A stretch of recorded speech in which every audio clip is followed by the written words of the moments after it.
अस्सलाम वालेकुम। अस्सलाम वालेकुम स्टूडेंट्स। हमारा जो आज का टॉपिक है वो है Newton's first law of motion. Last topic में आप लोगों ने जैसे पढ़ा था फोर्स, इनर्शिया और मोमेंटम की डेफिनेशन को आप लोगों ने डिस्कस किया था। अब हमारे हैं आगे नेक्स्ट थ्री न्यूटन्स के जो हैं वो लॉज हैं, ठीक है। आज हमने डिस्कस करना है न्यूटन्स का फर्स्ट लॉ ऑफ मोशन। इसमें सबसे पहले हम लोग इसकी स्टेटमेंट को देखेंगे।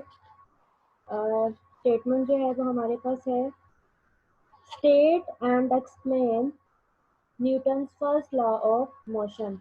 फर्स्ट ऑफ ऑल हम इसकी स्टेटमेंट को जो है वो रीड आउट करेंगे। स्टेटमेंट है हमारे पास, a body continues in its state of rest or in state of motion, or you can say that, or in uniform motion in a straight line provided no net force acts on it। Statement का मतलब ये है, उर्दू में आपको बता देती हूँ कि बॉडी जो है वो स्टेट ऑफ रेस्ट में रहती है और मोशन में रहती है जब तक हम उस पर कोई एक्सटर्नल फोर्स अप्लाई नहीं करते। वो जिस स्टेट में होती है, आइदर वो रेस्ट में है आइदर वो मोशन में है, वो उसी स्टेट में रहती है जब तक हम उस पर कोई एक्सटर्नल फोर्स या खुद से कोई फोर्स अप्लाई नहीं करते, ठीक है। फॉर एग्जाम्पल हमारे पास एग्जाम्पल में है, सबसे पहले आप book lying on the table remains at rest as long as no net force acts on it। Book जो टेबल पे पड़ी हुई है, उन्होंने कहा है कि जो बुक है, फॉर एग्जांपल जो बुक है हमारे पास, वो हमने टेबल पे रखी हुई है, वो रेस्ट पे है, ठीक है। जब तक हम उस पर कोई फोर्स अप्लाई नहीं करेंगे, जब तक मैं उस पर कोई फोर्स अप्लाई नहीं करूँगी, उसको उठाऊंगी नहीं है, उसको कोई force, external force, force basically क्या है कि मैं हाथ से उसकी पोजीशन को चेंज जब तक नहीं कर रही, ठीक है ना, मैं उस पर फोर्स अप्लाई नहीं कर रही, तो तब तक क्या है, वो रेस्ट पे ही रहेगी। अगर बुक रेस्ट पे है तो रेस्ट पे ही रहेगी। और अगर जो है मूविंग बॉडी की भी आपको एग्जांपल दूंगी, अगर बुक जो है वो रेस्ट पे है, रेस्ट पे ही रहेगी जब तक मैं उस पर कोई एक्सटर्नल फोर्स अप्लाई नहीं करती, वो अपनी पोजीशन को चेंज नहीं कर सकती, ठीक है।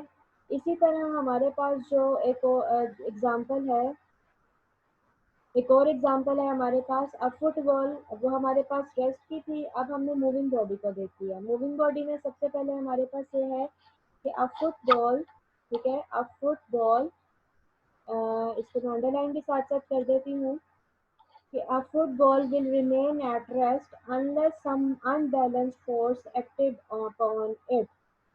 फुटबॉल जो है वो रेस्ट पे है। अभी ये क्या है, फुटबॉल जो है न्यूटन्स फर्स्ट लॉ के अकॉर्डिंगली फुटबॉल जो है वो रेस्ट पे है, रेस्ट पे ही रहेगा फुटबॉल जब तक मैं उस पर किक नहीं लगाती, जब तक मैं उसको पाँव से पुश नहीं करती। मीन्स पाँव से पुश करना या किक करना क्या है, मैं उस पर फोर्स अप्लाई कर रही हूँ। जब तक मैं उस पर कोई फोर्स नहीं लगा रही, फुटबॉल जो क्या है वो रेस्ट में ही रहेगा। जब मैं उस पर फोर्स अप्लाई करती हूँ तो वो मूविंग पोजिशन में आ जाता है। तो यही हमारे पास न्यूटन्स फर्स्ट लॉ हमें बता रहा है कि बॉडी अगर रेस्ट पे है तो रेस्ट पे ही रहेगा, और अगर वो मोशन में है, मतलब जब मैंने उसको किक किया वो मोशन में आ गई, तो वो मोशन में ही रहेगा। वैसे तो ये केस है कि ये वुड द वुड बॉल एक स्पीड से आके जो है वो यहाँ पे लिखा भी हुआ है, an object in motion will continue with constant speed speed and direction, ठीक है। तो वो एक कुछ टाइम के बाद, जैसे उन्होंने बताया हुआ है कि कुछ उसकी आगे का कोई पॉइंट है, तो कुछ टाइम के बाद जो है वो खुद ही फिर स्टॉप कर जाती है। तो बेसिकली हम इसको कहते ये हैं कि बॉडी जो है अगर रेस्ट पे है, रेस्ट में ही रहेगी, मोशन में है, मोशन में ही रहेगी जब तक हम उसको कोई एक्सटर्नल फोर्स अप्लाई नहीं करते। मूविंग कार की हम लोग इसमें एग्जांपल दे सकते हैं कि मूविंग कार जो है, अभी इसमें यहाँ पे मेंशन नहीं है, मूविंग कार जो है वो मूविंग पोजीशन में ही रहेगी। कार मूव कर रही है, जब तक हम उस पर ब्रेक्स अप्लाई नहीं करेंगे वो कार जो है वो क्या रहेगी, वो मोशन में ही रहेगी, ठीक है ना। ब्रेक्स अप्लाई करना जो है वो हमारे पास क्या है, एक्सटर्नल फोर्स है। जब तक हम उस पर external force means brakes apply नहीं करते, तो वो क्या होता है कि वो कार जो है वो मूविंग पोजीशन में रहती है, कार जो है वो मूव करती रहती है, ठीक है। तो ये हमारे पास है फर्स्ट लॉ की कुछ एग्जांपल्स। उसके बाद है हमारे पास नेक्स्ट कुछ इंपॉर्टेंट क्वेश्चंस हैं इसके। क्वेश्चन नंबर वन है, why Newton's first law of motion is called law of inertia. First law of motion को हम लॉ ऑफ इनर्शिया क्यों बोलते हैं? इनर्शिया भी एक प्रॉपर्टी है जो कि रेजिस्ट करती है, या आप ये कह लें कि बॉडी को रेजिस्ट करती है उसको उसकी स्टेट ऑफ रेस्ट में और स्टेट ऑफ मोशन में। तो लॉ ऑफ जो फर्स्ट लॉ है वो भी हमें यही बता रहा है कि बॉडी जो है वो अपनी उसी स्टेट में रहती है, आइदर रेस्ट है आइदर मोशन है, जब तक हम उस पर एक्सटर्नल फोर्स अप्लाई नहीं करते। इसलिए हम लॉ ऑफ इनर्शिया को जो है, या आप ये कह लें कि फर्स्ट लॉ ऑफ मोशन को लॉ ऑफ इनर्शिया भी हम बोलते हैं। ठीक है। क्वेश्चन नंबर 2 है हमारे पास, why does a passenger move outward when a bus takes a sharp turn. Passenger जो है वो आउटवर्ड मूव करते हैं जब कोई बस जो है वो शार्प टर्न लेती है। तो पैसेंजर बाहर की तरफ कैसे मूव करते हैं, वो भी इनर्शिया की वजह से है। ठीक है, ये भी आप इनर्शिया से रिलेटेड क्वेश्चन है। Why it is dangerous to travel on the roof of a bus, कि जो बस की छत पे ट्रैवल करना क्यों डेंजरस होता है। इसमें भी आपने ये बताना है कि ये भी इनर्शिया की वजह से है, कि इनर्शिया की प्रॉपर्टी की वजह से जो है, ये हमारे पास इसका आंसर हम ये लिख सकते हैं, due to inertia it is dangerous to travel on the roof of a bus. ठीक है ना, हम लोग तो जो है बस की छत पे जो है हम रेजिस्ट करते हैं, या फिर कह लें कि हमें मजबूर होते हैं कि हमने वहाँ पे ही रुकना है, लेकिन क्या होता है कि इनर्शिया की वजह से जो है वो डेंजरस हो जाता है to travel on the roof of a bus. ये क्वेश्चन जो है ये हमारे पास जो है रिलेटेड क्वेश्चन हैं, Newton first law of motion से रिलेटेड है ये वाला क्वेश्चन, और ये दोनों जो है ये हमारे पास इनर्शिया से रिलेटेड क्वेश्चन है। ठीक है, इनर्शिया से रिलेटेड हमें ये इस तरह से सवाल पूछे जा सकते हैं। उसके बाद है हमारे पास नेक्स्ट हमारे पास एग्जाम्पल है। एग्जाम्पल में आपने 3.3 एग्जाम्पल है, इसमें बताया ये है स्टेटमेंट, मैं आपको रीड कर देती हूँ। स्टेटमेंट है, अ साइक्लिस्ट ऑफ मैथ हमारे पास है 40 kilogram, exerts a force of 200 Newton, exerts करती है force 200 Newton to move his bicycle with an acceleration of 3 meter per second square। एक साइक्लिस्ट है जिसका मैस क्या है 40 किलोग्राम, मैस हमने लिख दिया, एम क्या है 40 किलोग्राम, फोर्स है उसकी 200 न्यूटन, फोर्स है उसकी 200 न्यूटन, और एक्सेलरेशन है उसका 3 metre per second square. How much is the force of friction between road and tyres. मतलब क्वेश्चन उसने पूछा है कि फोर्स ऑफ फ्रिक्शन फाइंड करें, कि फोर्स ऑफ फ्रिक्शन रोड और टायर के दरमियान में कितनी है। रोड और टायर के दरमियान में जो है एक हमारे पास फोर्स होती है जिसे हम फोर्स ऑफ फ्रिक्शन बोलते हैं। ठीक है, तो वो उसने फोर्स ऑफ फ्रिक्शन पूछी है कि वो कितनी है। ठीक है, तो उसके लिए हमारे पास मास गिवन है, उसके पास हमारा एक्सेलरेशन गिवन है, फोर्स गिवन है। ठीक है, ये तीन चीजें हमारे पास गिवन है। पहले हम फोर्स ऑफ फ्रिक्शन को फाइंड करने के लिए हम नेट फोर्स का फॉर्मूला अप्लाई करते हैं। ठीक है, नेट फोर्स का फॉर्मूला हमारे पास है, हम कह लें कि हम टोटल फोर्सेस की जो है वो फाइंड कर लेते हैं। नेट फोर्स है हमारे पास, हम इसको चले नेक्स्ट उसमें देख लेते हैं, स्लाइड में देख लेते हैं। नेक्स्ट है हमारे पास फोर्स ऑफ फ्रिक्शन हमने फाइंड करनी थी, using the formula net force is equal to F is equal to M A. ठीक है, F is equal to M A का फॉर्मूला हमने अप्लाई कर दिया। बेसिकली फोर्स ऑफ फ्रिक्शन का फॉर्मूला अप्लाई करने के लिए ही हमें जो है वो नेट फोर्स को फाइंड करने की जरूरत पड़ी। मतलब हमने नेट फोर्स का फॉर्मूला जो है वो हमारे पास किसके इक्वल था, नेट फोर्स का फॉर्मूला था। नेट फोर्स बेसिकली क्या होती है, इसको थोड़ा ठीक कर लेते हैं, कि नेट फोर्स जो है वो हमारे पास है टोटल फोर्स किसके इक्वल है, अप्लाइड फोर्स के माइनस फोर्स ऑफ फ्रिक्शन के। फाइंड हमने क्या करना है, फोर्स ऑफ फ्रिक्शन को फाइंड करना है। ठीक है, और अप्लाइड फोर्स क्या है, वो जो टोटल फोर्स अप्लाई हो रही है, तो हम जितनी फोर्स उस पर लगा रहे हैं, साइकिल जितनी फोर्स लगा रहा है, वो तो हमारे पास गिवन थी 200 न्यूटन। फोर्स ऑफ फ्रिक्शन हमने फाइंड करनी थी, नेट फोर्स हमें नहीं पता थी, नेट फोर्स हमने इस फॉर्मूला से फाइंड कर ली। ये हमने खुद किया, F is equal to M है, ये हमारे पास फॉर्मूला है Newton second law of motion का। इसमें एम की वैल्यू पुट की 40 किलोग्राम, ए की वैल्यू पुट की 3 मीटर पर सेकंड स्क्वायर, हमारे पास आंसर आ गया F is equal to 120 newton. ठीक है, अब हमने क्या किया, इसमें हमने फोर्स ऑफ फ्रिक्शन फाइंड करने की वैल्यूज पुट कर दी, नेट फोर्स हमारे पास आ गई 120, अप्लाइड फोर्स वो है जो हम लोगों ने उस पर लगाई है 200 माइनस फोर्स ऑफ फ्रिक्शन। तो हमारे पास क्या आ गया, 200 माइनस 120 करेंगे, हमारे पास फोर्स ऑफ फ्रिक्शन आ जाएगी 80 न्यूटन। क्योंकि फोर्स का यूनिट होता है न्यूटन, इसलिए इसका फोर्स ऑफ फ्रिक्शन भी एक फोर्स की बात हो रही है, तो हमने इसका यूनिट क्या लगा दिया, न्यूटन यूनिट लगा दिया। ठीक है, नेक्स्ट हमारे पास है कुछ न्यूमेरिकल्स हैं, हम लोगों ने कुछ न्यूमेरिकल्स को देखना है। न्यूमेरिकल नंबर है हमारा एक्सरसाइज का 3.1, इसको हम थोड़ा सा साथ साथ बता देते हैं कि a force of 20 Newton, a force of 20 Newton, ठीक है, फोर्स गिवन है, मतलब एफ की वैल्यू क्या है हमारे पास यहाँ पे 20 newton, moves the body with an acceleration of 2 metre per second square. Acceleration क्या है हमारे पास 2 metre per second square. What we have to find, हमने मास फाइंड करना है, हमने क्या करना है, मास फाइंड करना है। फोर्स की वैल्यू गिवन है, acceleration 2 metre per second square है, मास हमने फाइंड करना है। ठीक है, मास को फाइंड करने के लिए हमने क्या लगाया है, Newton second law of motion. Newton second law of motion क्या है हमारे पास, F is equal to M A. What is the Newton second law of motion, ये हमारे पास Newton second law of motion की स्टेटमेंट बताई गई है यहाँ पे। ठीक है, इक्वेशन है F is equal to M A. यहाँ पे हमने एम की वैल्यू पुट कर दी, सॉरी मैथ तो हमने फाइंड करना है। ठीक है, मैथ हमने यहाँ पे क्या करना है, फाइंड करना है।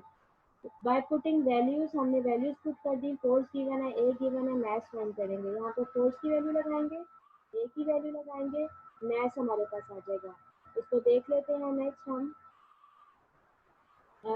हम इसकी स्लाइड में चेक कर लेते हैं। ये देखें, फोर्स की वैल्यू हमने पुट कर दी, हमने ए की वैल्यू पुट कर दी। ये जो ए है ये एम के साथ मल्टीप्लाई हो रहा था, ये टू इधर जाके क्या हो जाएगा, डिवाइड हो जाएगा, क्योंकि what we have to find the value of mass, हमने मास फाइंड करना था। तो मास फाइंड करने के लिए हमने फोर्स को डिवाइड कर दिया ए के साथ, आंसर हमारे पास मास का आ गया 10 किलोग्राम। क्योंकि मास का यूनिट क्या है, किलोग्राम, तो हमारे पास आंसर क्या आ जाएगा, 10 किलोग्राम। ये तो हमारा था फर्स्ट न्यूमेरिकल। उसके बाद है हमारे पास सेकेंड न्यूमेरिकल। सेकेंड न्यूमेरिकल है the weight of the body is 147 Newton. Weight क्या है, 147 Newton. What is its mass, mass हमने फाइंड करना है। ठीक है, यहाँ पे लिखा हुआ है मास, एम फाइंड करना है हमने। अब वेट जो है, फोर्स जो है वो वेट के बराबर है। ठीक है, फोर्स जो है वो वेट के बराबर है। और वेट आपको पता है कि वेट किसी भी बॉडी का एक्ट करता है vertically downward.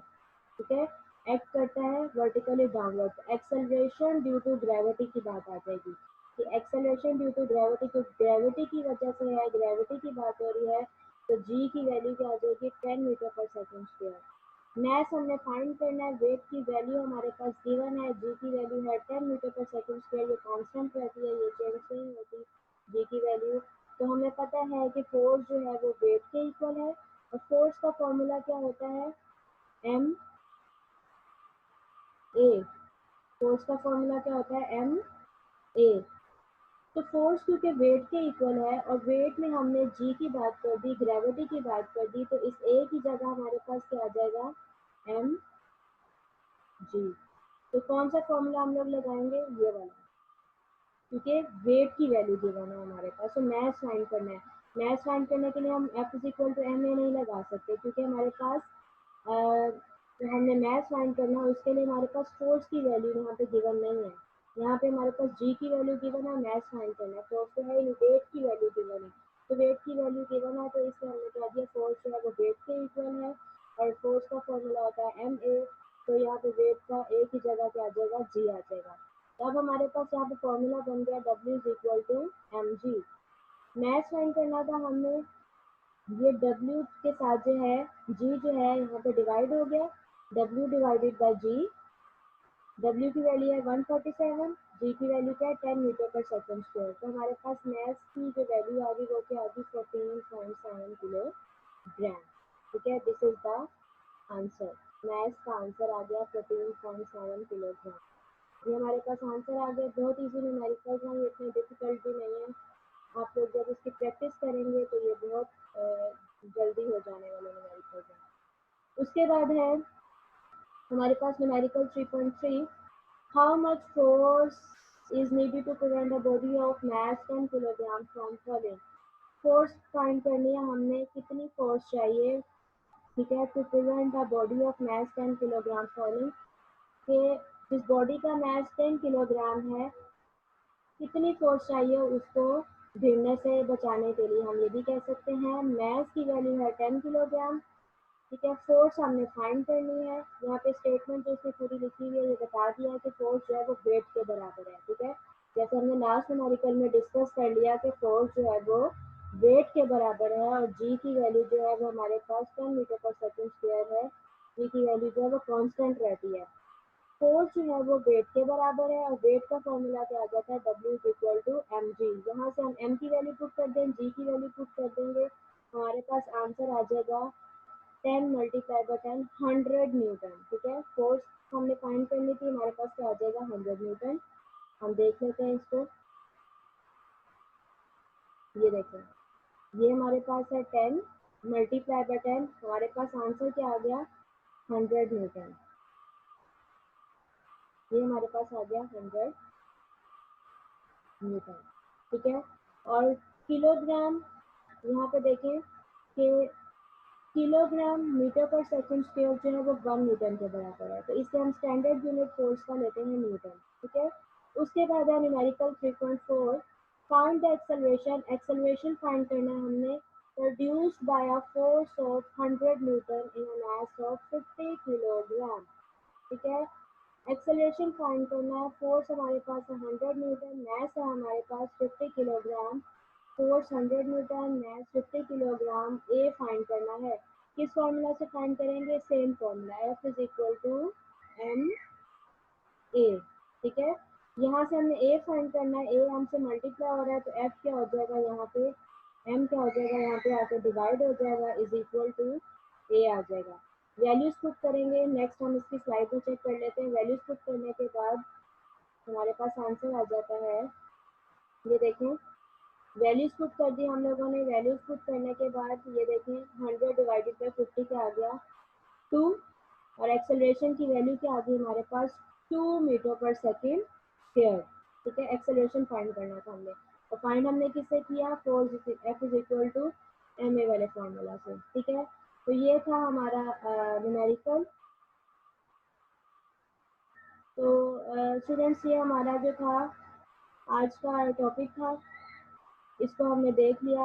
Newton first law देखा हम लोगों ने, एग्जाम्पल देखी और फर्स्ट 4 न्यूमेरिकल्स हमने किए। ये हमारा था आज का टॉपिक। नेक्स्ट इंशाल्लाह ताला हम डिस्कस करेंगे Newton second law of motion.